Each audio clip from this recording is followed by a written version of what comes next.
Ndugu zangu katika imani, shahru tauba ndo mwezi huu, mwezi wa kutubia kwake Allah subhanahu wa ta'ala.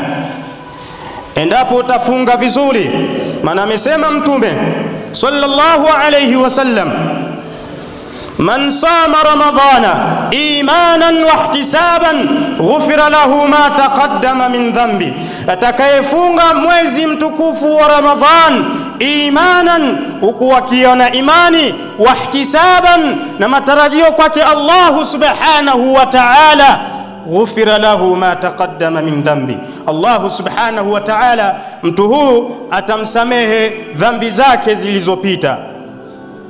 Nini maana wahtisaban? Kufunga siyamu, funga kwa matarajio kwake Allah subhanahu wa ta'ala, sio kufunga kwa ajili ya mtu fulani, sio kufunga kwa ajili ya mme wako akuone, sio kufunga kwa sababu umelazimishwa, sio kufunga kwa sababu ya bosi akuone. Imanan, huku ukiwa na imani, wa ihtisaban, na matarajio kutoka kwake Allah subhanahu wa ta'ala.